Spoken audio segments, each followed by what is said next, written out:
Hello students, welcome to XandY Learning. 9th standard കുട്ടികളോടാണ് എനിക്ക് സംസാരിക്കാനുള്ളത്. നമുക്കറിയാം 8th കഴിഞ്ഞ് നിങ്ങൾ 9th എൻ്റർ ചെയ്യാണ്. ഒരുപാട് കാര്യങ്ങൾ ചേഞ്ച് ചെയ്യാൻ പോവുകയാണ്. ഒരുപാടധികം ഇമ്പോർട്ടൻസ് ഉള്ള ഒരു ഇയറും കൂടിയാണ് നിങ്ങളുടെ മുന്നിലുള്ളത്. 8th വരെ എസ്പെഷ്യലി നിങ്ങൾക്കറിയാം സയൻസിലൊക്കെ നമ്മൾ എന്താണ് ബേസിക് സയൻസ് എന്ന് പറഞ്ഞിട്ട് ഒരു കോമൺ ടെക്സ്റ്റ് ബുക്ക് ഉപയോഗിച്ചിട്ടാണ് പല കാര്യങ്ങളും പഠിച്ചിട്ടുണ്ടായിരുന്നത്. എന്നാൽ അതൊക്കെ ചേഞ്ച് ചെയ്തുകൊണ്ട് ഇനി എന്ത് ചെയ്യാൻ പോവുകയാണ്, ഫിസിക്സും കെമിസ്ട്രി ഫിസിക്സും കെമിസ്ട്രിയും ബയോളജിയും ഒക്കെ സെപ്പറേറ്റ് ആയിട്ടാണ് നിങ്ങൾക്ക് വരാൻ പോവുകയാണ്. അത് കൂടാതെ തന്നെ വേറെ ഒരുപാട് മാറ്റങ്ങൾ 9th സംഭവിക്കാൻ പോവുകയാണ്. പല സബ്ജക്റ്റുകളും ഒന്നും കൂടെ ഡീപ്പായിട്ട് ഇറങ്ങാൻ പോവുകയാണ്, എസ്പെഷ്യലി സയൻസും മാത്സും. അതിനൊരു കുറച്ചും കൂടെ നിങ്ങൾക്ക് മനസ്സിലാവുന്ന ഒരു എക്സാമ്പിൾ പറഞ്ഞു കഴിഞ്ഞാൽ, ഇപ്പോൾ 9th 10th കഴിഞ്ഞിട്ട് നിങ്ങൾ എന്ത് ചെയ്യും, +1 +2 പോകും. അപ്പോൾ 9th 10th ഒക്കെ തുടർച്ചയാണ് അല്ലെങ്കിൽ കണ്ടിന്യൂവേഷൻ ആണ് നിങ്ങൾ +1 +2 പഠിക്കാനുള്ളത്.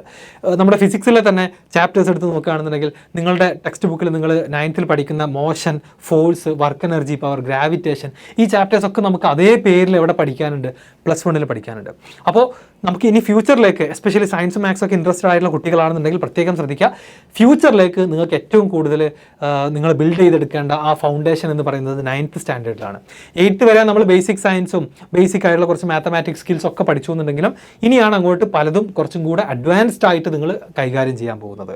അത് തിയറി മാത്രമല്ല, ഫിസിക്സിലാണെങ്കിലും കെമിസ്ട്രിയിലാണെങ്കിലും ഒക്കെ കുറച്ചും കൂടെ പ്രോബ്ലംസ് കടന്നു വരാൻ പോവുകയാണ്. എന്ന് വെച്ചാൽ ഇതുവരെ നിങ്ങൾ മിക്കവാറും ഡെഫിനിഷൻസും പാരഗ്രാഫുകളും അതുപോലെ തന്നെ എക്സ്പ്ലെയിൻ ദിസ് ഫിനോമിന എന്ന് പറയുന്ന ടൈപ്പ് ഓഫ് ക്വസ്റ്റ്യൻസ് ആണ് മെജോറിറ്റിയും സ്കൂളിൽ എഴുതിയിട്ടുണ്ടാവുക.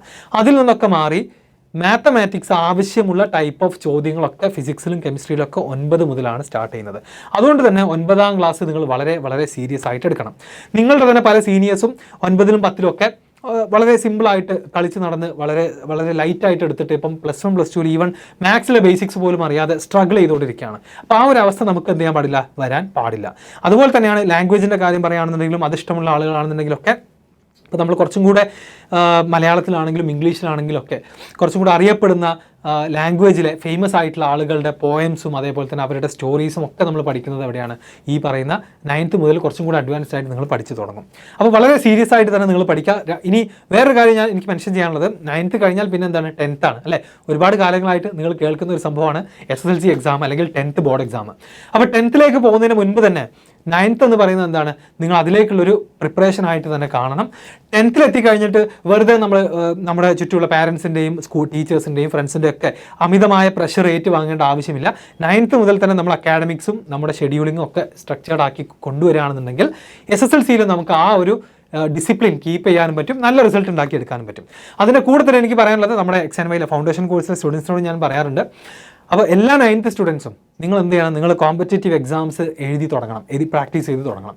അത് 9th മുതൽ തന്നെ നിങ്ങൾ സ്റ്റാർട്ട് ചെയ്യണം. 1, 2, 3 എക്സാമുകളൊക്കെ എല്ലാ വർഷവും എഴുതണം. അത് 10th കണ്ടിന്യൂ ചെയ്യണം. +1 +2 ശരിക്കുമുള്ള നിങ്ങളുടെ ഫ്യൂച്ചർ ഡിസൈഡ് ചെയ്യുന്ന JEE, NEET, KIIM പോലെയുള്ള എക്സാമുകളിൽ നമുക്ക് ആദ്യത്തെ അറ്റംപ്റ്റിൽ തന്നെ നല്ല സ്കോർ നേടിയെടുക്കാൻ അതുകൊണ്ട് സാധിച്ചിരിക്കും. വേറൊരു കാര്യം കൂടെ മെൻഷൻ ചെയ്യാനുള്ളത്, ഇപ്പോൾ എനിക്ക് ഓർമ്മ വന്നതാണ്, നമ്മുടെ 9th IISERയുടെ യുവിക പ്രോഗ്രാമിന് അപ്ലൈ ചെയ്യേണ്ട സമയം. 9th സ്റ്റാൻഡേർഡിൽ നിങ്ങൾ പഠിക്കുമ്പോൾ നെക്സ്റ്റ് മാർച്ച് എത്തുന്ന സമയത്ത്.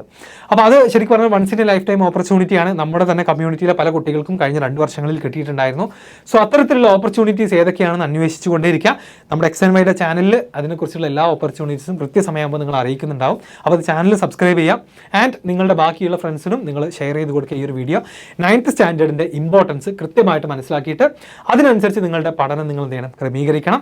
അതിനുവേണ്ട എല്ലാ സപ്പോർട്ടും ഞങ്ങളുടെ ഭാഗത്തു നിന്നുണ്ടാവും. ലൈവ് ക്ലാസ്സുകളും നോട്ട്സും ഒക്കെ ആയിട്ടുണ്ടാവും. സോ 9th ക്ലാസ്സിൻ്റെ ഞങ്ങളുടെ XandY ലേണിംഗിൻ്റെ കമ്മ്യൂണിറ്റിയിൽ ജോയിൻ ചെയ്യാൻ ഉള്ള ഡീറ്റെയിൽസ്, നമ്പറും ലിങ്കും ഒക്കെ ഡിസ്ക്രിപ്ഷൻ ബോക്സിലുണ്ട്. അതിൽ ക്ലിക്ക് ചെയ്തുകൊണ്ട് പെട്ടെന്ന് തന്നെ ഞങ്ങളുടെ കമ്മ്യൂണിറ്റിയിൽ ജോയിൻ ചെയ്യാം. ഇനി വരുന്ന എല്ലാ ക്ലാസ്സുകളിലും നമുക്ക് ഒരുമിച്ച് കാണാം. അതുപോലെ തന്നെ 9th 10th അടിപൊളി റിസൾട്ടോട് കൂടി നമുക്ക് കംപ്ലീറ്റ് ചെയ്യണം. Okay, good bye.